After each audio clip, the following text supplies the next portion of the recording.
Ang kabanalan po ng Panginoon ay marapat lang na ipamuhay sa araw-araw at ang kabanalan na ito, kung nagiging atin, ang nagiging bunga ay karunungan, kababaang loob, at even practical knowledge. Akala natin po yung pagiging makadiyos ay yung lamang mga high theological issues, but actually, sinasabi natin, Thy kingdom come, Thy will be done on earth as it is in heaven. Kung gayon, kung ano ang kalooban ng Panginoon, dapat nangyayari sa lupa sa pang-araw-araw na buhay. That is why practical wisdom is part of genuine and high spirituality. At kung practical wisdom din lang ang pag-uusapan, wala na yatang hihigit pa sa halaga ng Proverbs o mga kawikaan. Sapagkat ang mga Proverbs ay mga inipon na karunungan ng maraming saling lahi, ng maraming nag-iisip at nag-o-observe sa buhay, at ito ay pinakikita sa maiigsing mga pangungusap na punong-puno ng kayamanan. Kumbaga parang latik na galing sa napakaraming gata, na galing sa napakaraming nyog, pinaliit, kinonsentrate para lalong masarap at lalong mabuti. At ito po yung Proverbs. So the Bible is not only high theology, but also very practical wisdom. It is heaven on earth. At sa atin ngayong paghahanap ng heaven on earth, pag-apply ng matatayog ng mga diwa sa ating pang-araw-araw na buhay, hahanapin natin sa Proverbs. And we will look for 8 proverb no-nos on work and many matters. Napakaraming sinasabi ng Proverbs na huwag gawin. At ngayon po ang titingnan natin, 8 dapat na iwasan, hindi dapat gawin, tungkol sa paghahanap buhay, sa pagtatrabaho, at sa mga bagay na may kinalaman sa ating pananalapi.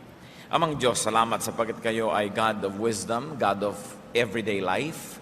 Humihingi kami ng karunungan na maunawa yung salita at nan sa ganon, magkaroon ng magagandang bunga sa pang-araw-araw na pamumuhay. Salamat po sa iyong karunungan na ibinibigay sa amin. Patawarin niyo po kami sa aming mga kasalanan, linisin niyo kami sa aming mga pagkukulang, at nawa, Panginoon, kayo ang mangusap. Salamat sa pag-iingat niyo, sa mga tagumpay na ibinibigay. Salamat sa pagkandili niyo sa amin. Turuan niyo kami ngayon, at nawa sa pagtuturo niyo, ilayo niyo kami sa mga kasalanan, sa mga kamalian, sa mga panlilito ng kaaway. At ganon din ilayo niyo kami sa masasamang tao at masasamang espiritu. Let your wisdom prevail in our lives, and may we come out of this activity enriched by you, empowered to have a much better life. Father, teach us. In the name of Jesus, your Son, our Lord, we pray. 8 proverb no-nos on work and many matter. No, number 1, do not deny rewards to those who deserve them. Isang uri ng kabanalan na hindi natin ipagkait ang mabubuting bagay, gantimpala at kagandahang loob sa mga karapat-dapat na tumanggap nito. Proverbs 3:27, do not withhold good from those who deserve it when it is in your power to act. Kung kaya rin lang natin, abot kaya natin, ay huwag na nating tatagalan pa, huwag na nating pinahahaba pa ang paghihintay ng mga taong dapat ay tumanggap sa atin ng kabayaran o kaya ay gantimpala. Luke 10:7, for the worker deserves his wages. So unang-una na dapat na mag-isip-isip nito ay yung mga nagpapasahod, nagpapasweldo, yung may mga empleyado. Na huwag nang i-delay pa, kung pwedeng ibigay na, kailangan na ngayon, ibigay na. Huwag nang tagalan pa. At ibigay yung tamang amount sa tamang panahon because the laborer deserves his wages. In Romans 13:8, let no debt remain outstanding. Kung sa gayon, hindi lang mga utang na pinansyal, hindi lang mga babayarin sa pananalapi, kundi pati ang pagbabayad at panunukli sa utang na loob. So that we return love for love. We give back to those who give to us. We smile back to those who smile at us. Sabi, dapat wala kang utang. Dapat lagi ka nagbabayad. So ang ginagawang mabuti sa iyo, lagi mong susuklian at susuklian agad-agad, huwag nag-ipaghintay pa. Do not delay the dispensation of good things. Kuminsan, madali nating malimutan na hindi lang yan tungkol sa pera at pagbabayad ng mga utang, kundi paggawa ng mabuti sa ating mga mahal sa buhay. Kuminsan, meron kang intensyon na i-blow out naman ng iyong asawa, ipasyal naman ng iyong mga anak, o kaya ay pakainin naman yung mga taong may mga nagagawang mabuti sa iyo, pero hanggang gano'n na lang, hanggang plano na lang. One good act is better than 1,000 good intentions. Hindi mo pwedeng sabihin sa isang taong namatay na balak pa naman sana kitang dalawin next month at dala ng prutas. Namatay na eh.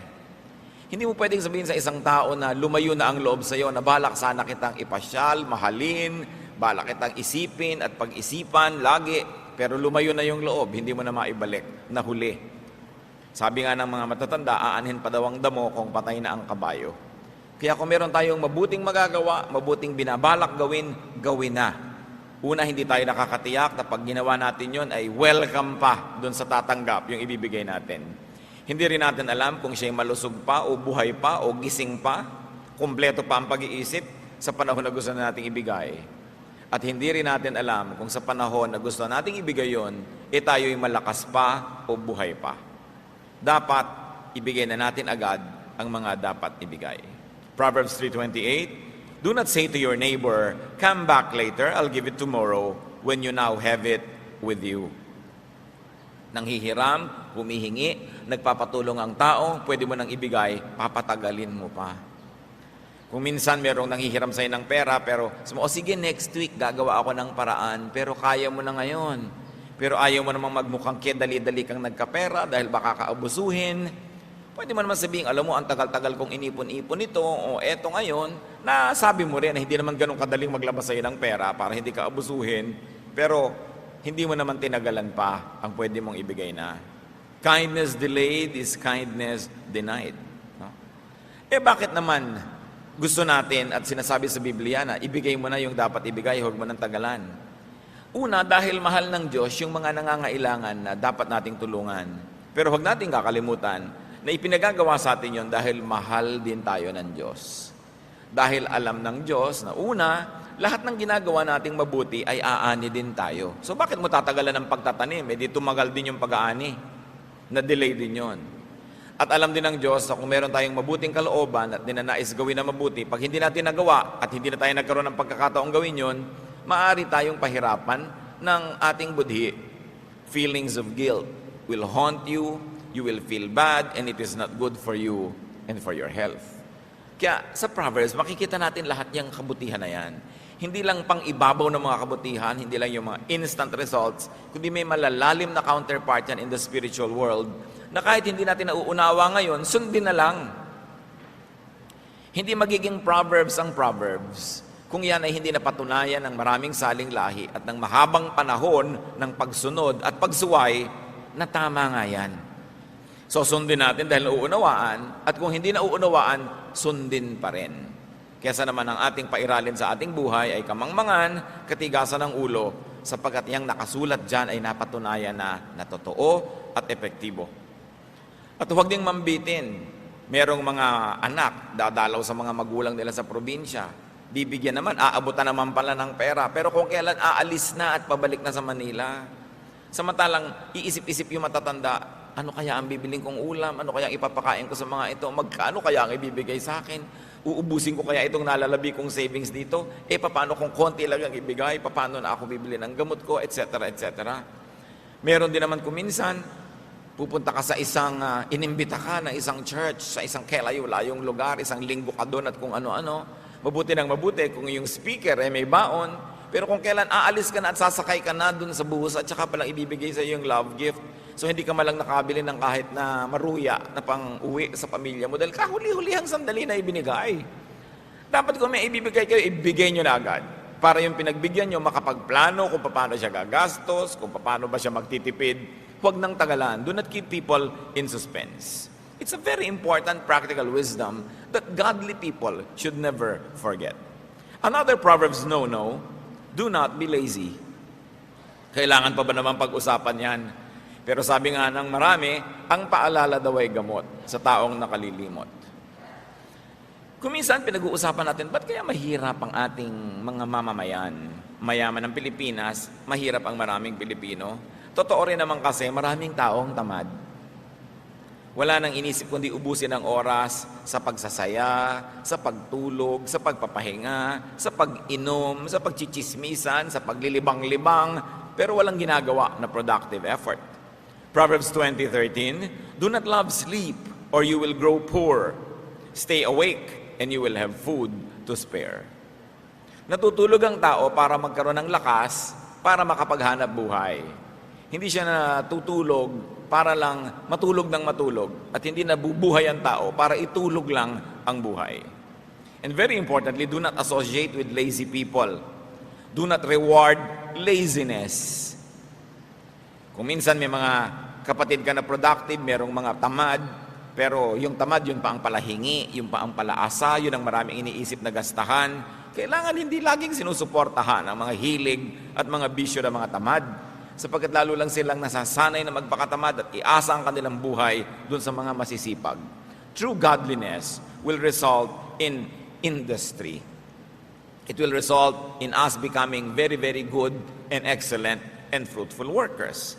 Hindi bagay ang tamad sa mga Kristiyano, sa mga sinasabing sila'y anak ng Diyos. Sapagkat sa Biblia, nakita natin na sa 7 araw, 6 na araw nagtrabaho ang Diyos. At sa ikapito, nagpahinga. We've got to earn the bread we eat. We've got to earn the food we eat.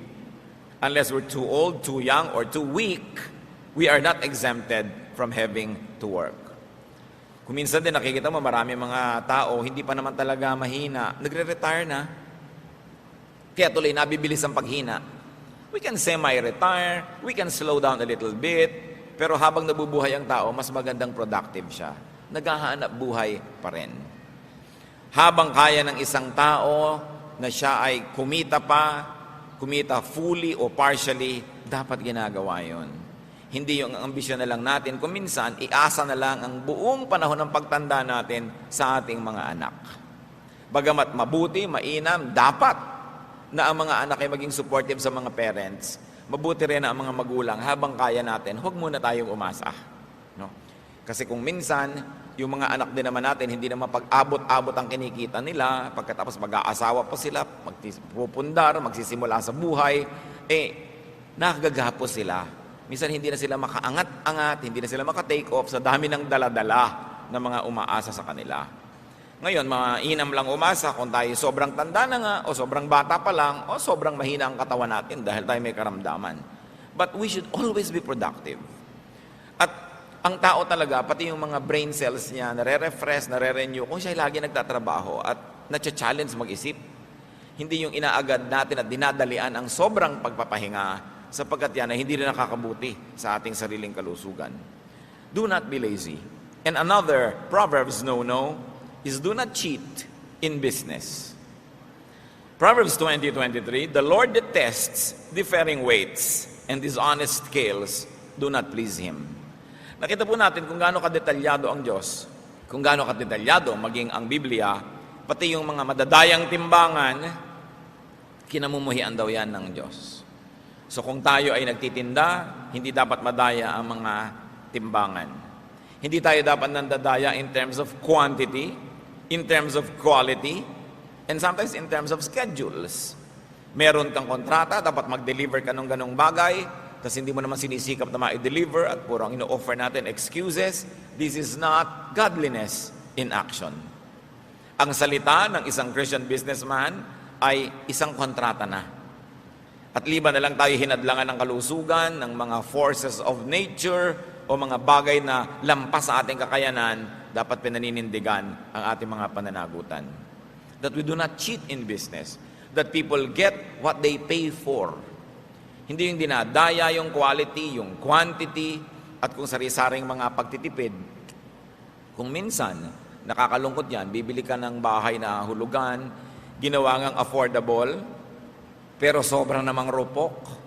Maganda lang dahil may pintura, maganda lang yung itsura, pero konting hangin, konting bagyo, konting uga, giba-giba na yung bahay. How can contractors do this to people whose lifetime savings are going into this dream of owning a home or a house? Kailangan people get what they pay for. Marami mga kontraktor, ganun. Puro kadayaan, dinadaya ang timpla ng semento, dinadaya yung size ng bakal, dinadaya yung kapal ng mga yero, ang binabayad naman ng kanilang kliyente, tama. Hindi yan ginagawa ng mga Kristiyano. Again, bakit? Sapagkat ang itinatanim ay inaani. Pag ang tao naniniwala na may Diyos, hindi siya mandadaya. Sapagkat ang Diyos ang nagsasabi na kung anong itinatanim mo, aanihin mo. So bakit mo magtatanim ka ng hindi maganda na ikaw din ang aani? Another no-no na itinuturo po ng Proverbs, at ito yung madalas nating ulit-ulitin, pero parang hindi nadidinig ng iba, patuloy pa rin silang nabibitag na ganitong problema, do not be a guarantor. Proverbs 22:26, do not be a man who strikes hands in pledge and puts up security for debts. Merong lalapit sa'yo, uutang ako, pwede ka bang maging co-maker, pwede ka bang maging guarantor, payag ka naman ng payag agad, o kaya nahihiya ka, papayag ka, so napapahama ka ngayon pagka hindi siya makabayad. Ang tanong ng iba, paano po kung talagang gusto ko naman makatulong, at salaga hindi na po ba ako tutulong sa mga kaibigan ko, kamag-anak na nagpapagaranti? Tumulong ka kapatid, hindi masama, pero maging handa ka na magbayad. Kasi pag nag-guarantee ka, ibig sabihin nun, hindi ka lang pumipirma doon. Sinasabi mo, pag hindi ka nakabayad, ako magbabayad. Pagka hindi mo na kayang magbayad, ako ang magbabayad. O kaya kaya mo pero tumakbo ka, ako pa rin ang magbabayad. At handa kang patawarin yung tumakbo sa utang niya at ikaw yung napahamak. Pag handa ka sa ganung mga bagay, okay, mag-guarantee ka. Pero kung sasama ang loob mo dahil ikaw yung nagbayad, magkakagalit kayo dahil hindi niya nabayaran, huwag ka nalang mag-guarantee. So guarantee, yes. Be a guarantor, yes. But be ready to pay. Be emotionally, spiritually, and financially ready. Para kung sakaling nangyari, handa ka na, sabi mo, talagang ganun, pumirma ako, so akong magdusa dito. Dahil noong pa man niyakap ko na yung pananagutan, na kung hindi niya ito mabayaran, ay babayaran ko. Hindi yung dinidemanda mo na siya ngayon, ginugulo mo na siya ngayon dahil hindi siya nakakabayad. Nag-guarantee ka Kasama yon. Ang kausap ko po dito, yung mga nag-guarantee hindi yung nagpag-guarantee. Kailangan kung nagpag-guarantee ka, talagang sukdang mahubaran ka na ng lahat ng mahuhubad sa'yo, ibayad mo muna bago mo ipahamak yung nag-guarantee sa'yo. Hindi yung bigla ka na lang mawawala. Mayroong mga ganyan at napakahirap talaga yung namamagitan ka. Yung may investment, may investor. Ikaw nagsabi, investor, mag-invest ka dito. Tapos ito nalugi, ito ngayon nagagalit sa'yo. O kaya ito tumakbo na 1, 2, 3 niya si investor, ikaw ngayon ang naipit. Ang hirap nun. So habang hindi kayo handa talaga na magbayad emotionally, spiritually, financially, huwag din kayong mamagitan sa ganung mga bagay. Ilang mga tao na ang alam natin na talagang tumakbo, na nirahan na sa ibang bansa, nag-exile na forever dahil napagitan sila sa ganung mga transaction. Naipit sila.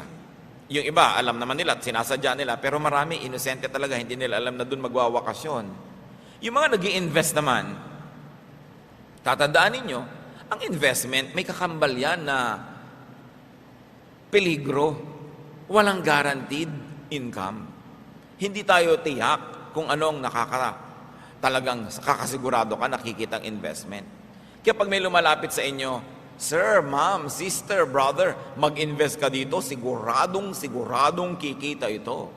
So ang itatanong mo, love mo ba ako? O kaya kung hindi mo tanungin siya ng diretsahan, itanong mo sa sarili mo, love ba niya ako? Kasi kung ang sagot nyo, no or maybe, huwag kayong mag-invest. Bakit? Alam pala niyang tiyak na nakikita, ba't hindi niya ialok sa nanay niya, sa tatay niya, sa kapatid niya? Kasi yun ang mga love niya Ba't sa inyo? Doon pa lang mag-isip na kayo. Sure na sure ka pala Bakit hindi mo hubarin yung hikaw mo, ibenta mo, i-invest mo? Sure na sure ka pala, nakikita yung investment. Bakit bumili ka ng bagong kotse? Bakit meron kang bagong bahay? Bakit bumili ka ng bagong condo unit? Ba't hindi mo in-invest? Sure na sure ka pala, nadadami yung pera sa investment na yan. Kaya yung mga nadadaya, kasi din, nagpapadaya. Nagbubulag-bulagan. Yung mga nag-eengganyo sa atin na mag-invest, tapos sabihin mo, ay ang ganda ng bag niya, original na Gucci, original na ganito. Uy, ang ganda ng bahay niya, kabibili lang niya ng bagong kotse. Ang una niyong iisipin, hindi itong, wow, kumikita talaga ang investment niya. Hindi yon. Pinagkakakitaan kayo, kaya siya nakakabili. Yun ang isipin niyo. Pangalawa, huwag niyong isipin na kumikita talaga ang investment, kaya siya nakakabili. Kasi kung kumikita talaga yon, bawat perang hawak niya, i-invest niya rin. Dahil kumikita pala kasi ang mga tao, umaandar kumisan sa atin yung inggit at kasakiman. Ang ganda ng bag niya. Siguro pag nag-invest ako sa ino-offer niya, makakabili din ako noon.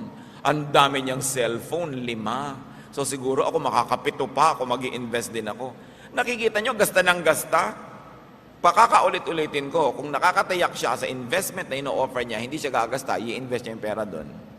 Pero ba't siya gastos ng gastos? Kasi meron siya mga nadedenggoy na mga tao.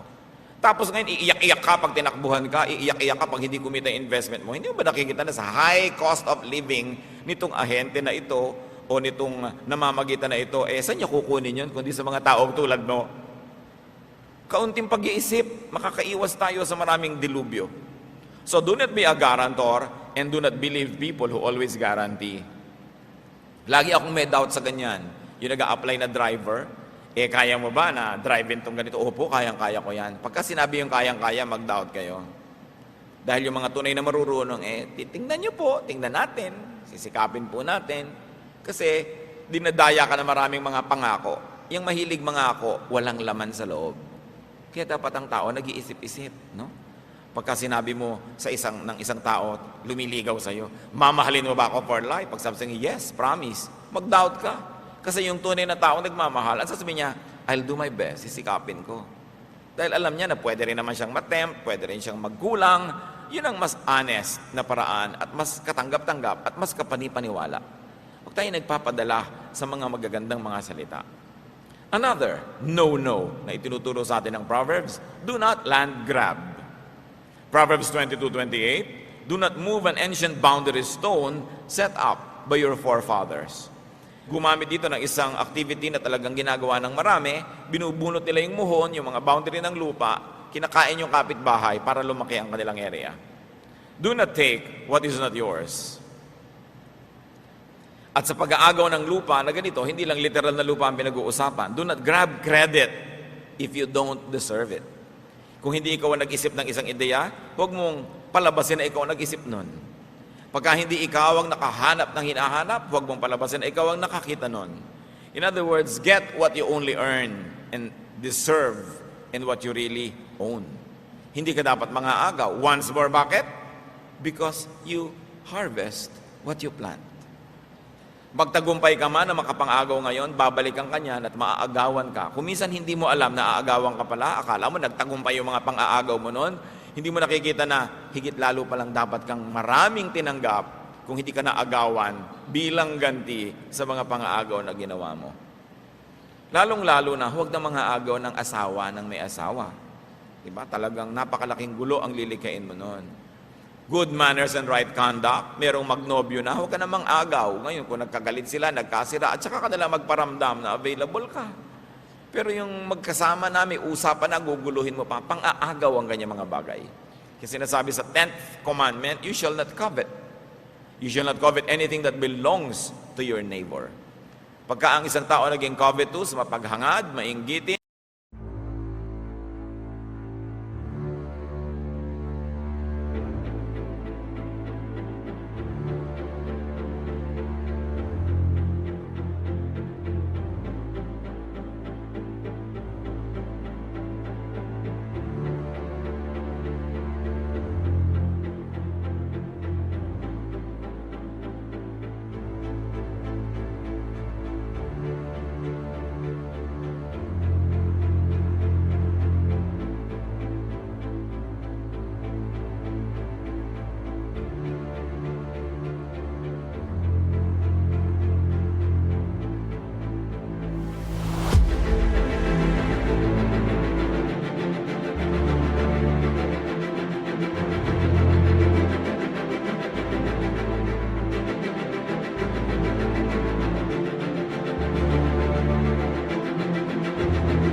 masisira na ang kanyang pangangatwiran, marami na siyang gagawing mali.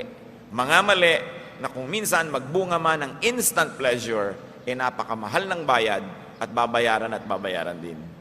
Isa pa pong no-no sa Proverbs, do not accept goods that are not sincerely given.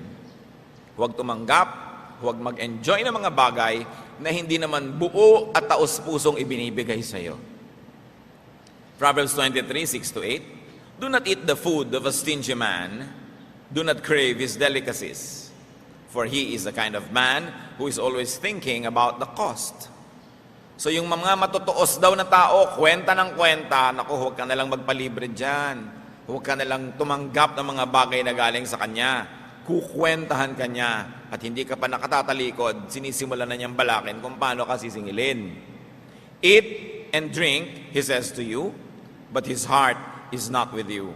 You will vomit up the little you have eaten, and you will have wasted your compliments. Kung hindi daw taos-puso ang pagbibigay, huwag mo nalang tanggapin. Sabi na matatanda, kung hindi ukol, hindi bubukol. Hindi talaga para sa'yo, kahit makuha mo, medyo nahiya-hiya, ibinigay sa'yo dahil ang pilit-pilit mo, hindi mo rin ma-enjoy yon. Sabi, you will vomit what you have eaten. Mahirap kumisang maunawaan ang kahulugan ng mga salitang ito. Dahil merong mga talagang eat and run, ano ngayon kung ayaw niya, nakain ko naman. Ano ngayon kung ayaw niya ibigay, nakuha ko naman. So akala natin, nanalo na tayo noon, nagwagi na tayo. But the Word of God is true. And the wisdom of the Proverbs has been tested by the years, in fact, by the thousands of years. So kung akala natin, nananalo tayo at meron tayong kabig, kahit na hindi gustong ibigay sa atin yung ating tinatanggap, hindi yun totoo. Do not take what is not given from the heart. Even affection, even gifts. Pagka hindi sincere, it will not accomplish for which you think it was meant to be given. It's a spiritual law. And if it is mysterious, we do not know how to obey, we don't know why we should obey it, just obey anyway. Sinabi kasi, pag alam mo na pabalat bunga, huwag mo nang tanggapin yung iniaalok. Pag alam mong napilitan lang na isasama ka, yung lalakad na sila, biglang nakakalat ka, ay, sama ka. Wala ka naman sa plano. Huwag ka nang sumama. Kalabisan ka doon. Una, maaagawan sila ng kasiyahan dahil mayroong element na nandun na hindi naman nila inaasahan nandun. At ikaw man, hindi ka naman lubusang masisiyahan dahil alam mong hindi ka talaga kasali. Half given. Maraming ganyan. Kahit yung mga sexual favors na kinukuha sa through sexual harassment, yung gusto-gusto mo ang isang tao, empleyado mo siya o may kapangyarihan ka, tapos pipilitin mo siya, hinug sa pilit. Kaya mapait daw yan, sabi ng mga matatanda. Huwag na lang, pagka hindi talagang suko at ibinibigay ng lubos, ano man yon, huwag mong ipilit. Huwag ka nagnanakaw ng halik. Diba? Kung hindi ka naman talaga hinahalikan, huwag ka magnakaw ng halik. Kamumuhian ka lang. Makakainisan ka, maitutulak ka pa. At magtagumpay ka man, dun sa moment na yon, hindi ka na makakahalik uli. No? Napaka-importante yan. Tulad ng marami sa ating mga kapatiran, Pastor, pakis. Ano ako, artista? Nakikita kasi nila, may kinikisan ako, mga pinsan ko yun, mga kamag-anak ko, mga kaibigan ko matatalik. Ngayon, kung hindi tayo ganun, huwag na kayo magpakis. Diba? Dahil, hindi naman dapat pinaggagawa yan. Nagbo-volunteer ka kung gusto mo, pero hindi yan, bigla na lang inaagaw, bigla ka na lang dinagit, at naskoran ka na. Nakakahirap ng loob. Ano man yon? Pag sa hindi ibinibigay sa'yo, hindi kusang ibinibigay, huwag mong mithiin. Mapakla, mapait ang bunga ng nakaw. Akala mo lang masarap yon, pero sabi sa Biblia, may bayad. Madalas ang bayad, hindi natin alam. Nagbabayad pala tayo. Kaya pala kahit kuminsan anong gawin mo negosyo, hindi mag-click. Kaya pala kuminsan, ang sama-sama lagi ng pakiramdam mo, o laging mali ang nangyayari, o parang wala nang tama na mangyari sa buhay mo, nagbabayad ka pala. Pag lagi nangyayari, isipin natin, ano kaya, Diyos ko, ang mga utang kong di ko alam na utang ko pala, binabayaran ko tuloy. Bakit mahalaga na malaman natin kung ano yon? Para huwag na nating tuloy-tuloy pang gawin ang hindi dapat. Para matigil ang mga bagay na hindi dapat dumadating sa atin, pero dating ng dating, dahil tayo rin naman kasi yung humihimok na dumating yun sa buhay natin. Another no-no, do not exchange the truth for goods, for money, for material gain. Parang kuminsan, hindi na ganyan ang takbo ng panahon. Nabibili ang mga witnesses, nababayaran, pati mga hukom, siyempre hindi lahat. Pero nililimot na ng tao yung mga katuruan na huwag mong ipagpapalit ang katotohanan para lang sa pera, para lang sa material gain. Why? And why not? Because God is truth. Even Jesus is truth. So when you compromise the truth for material gain, you're actually abandoning God. You're abandoning the very concept of God, and you're abandoning the very, very character of God, and that God is truth. and that godliness means truthfulness. Proverbs 23:23, buy the truth and do not sell it. Get wisdom, discipline, and understanding. Dapat yata nakalagay yan sa malalaking mga letra sa ating mga hukuman. Dapat nakalagay yan sa malalaking mga letra sa ating mga government agencies. Kahit sa mga churches, kahit saan, buy the truth and do not sell it. Sasabihin natin, hindi ko naman sinesell yung katotohanan. Totoo. Pero kung minsan, kinakampihan natin yung makapangyarihan kahit sa sinungaling. We are selling the truth. We are selling out on our truthfulness.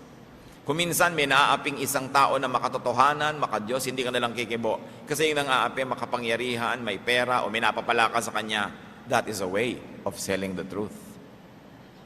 Nabebenta ang katotohanan, nabibili ang tao. Nagbubulag-bulagan siya sa kasinungalingan, o siya mismo ay nagsisinungaling, o hinahayaan niya na umira lang kasinungalingan dahil meron siyang napapala sa pagbubulag-bulagan at pagbibingi-bingihan. Pero isang uri ng pagtataksil sa Diyos, sapagat ang Diyos ay katotohanan. Ang mga taong makadiyos ay mabubuhay sa katotohanan, anuman ang maging halaga nun na dapat niyang ibayad. Kaya sabi, buy the truth. Meron kang ipapalit. Kung minsan hindi ka na-promote kasi truthful ka. Kung minsan hindi ikaw naging paborito kasi honest ka. Pero sabi niya, buy the truth and do not sell it. God is on your side when you do this. And we know that godliness is not always about instant gratification. Na ang tunay na mga kasiyahan sa piling ng Diyos ay hindi laging bigla-biglaan, kundi dumarating sa pangmatagalan in the long run when you run the race and finish it. Hindi tayo dapat mainipin sa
gantimpala, lalong-lalo sa gantimpala sa mga nabubuhay sa katotohanan. Yung mga bigla-biglang mga gantimpala at mga sarap sa buhay, kadalasan, si Satan ang may offer niyan. Enjoy now and pay later. But the Lord and godliness is about building things up for the long haul, for the life that is way, way ahead. Hindi yung mga bigla-biglaan lamang. Sabi nga sa Tagalog, ditong Proverbs 23:23, hanapin mo ang katotohanan, karunungan at unawa. Pahalagahan mo ang mga ito at huwag pababayaang mawala. It is a spiritual law. Once more, it can be mysterious. The meaning, the immediate value, and benefit is not always readily visible. Pero tulad ng nasabi na natin, salita ng Diyos, sundin. Whether or not we agree, whether or not we understand. Marami pa pong sinasabing no, no, no sa Proverbs, pero huli sa pag-aaralan natin ngayon, do not enjoy now and pay later. Do not gaze at wine when it is red, when it sparkles in the cup, when it goes down smoothly. In the end, it bites like a snake and poisons like a viper. Your eyes will see strange sights, and your mind imagine confusing things. You will be like one sleeping on the high seas, lying on the top of the rigging. They hit me, you will say, but I am not hurt. They bit me, but I don't feel it. When will I wake up so I can find another drink? Huwag daw mabuhay sa paglalasing. Maraming mga equivalent yan. Do not be high on alcohol. Do not be hooked on drugs. Do not be addicted to artificial intoxication. Sabi yung alak, masarap inumin, masarap sa bibig, masarap lunukin, pero ang sipa later. Kaya pa nating maintindihan kasi yung mga wine na ginagawa sa Mediterranean areas, sa Israel, sa Greece, sa Spain, sa Italy, yung sa mga area na yan, yung wine talaga masarap sa bibig. So pwede ka talagang masarapan, uminom ng uminom, tapos bukas ang sakit ng ulo mo, lasing ka. Nung lasing ka pala, sinaksak mo yung kumpare mo, sinaktan mo yung asawa mo, sinunog mo yung bahay nyo, binusan mo ng kumukulo mantika ang anak mo nung bangag ka, tapos paggising mo, nagdurusa ka, pero maya-maya naghahanap ka na naman ng bagong fix. Paulit-ulit lang ang ganito mga bisyo. Pero tulad ng nabanggit, mas madaling maintindihan yung umiinom ng masarap, tapos nakakalasing pala at masakit ang ulo mo later. Pero yung mga iniinom ng marami nating kababayan, hindi nga masarap Ang pait, kailangan pa ng chaser. Di ba?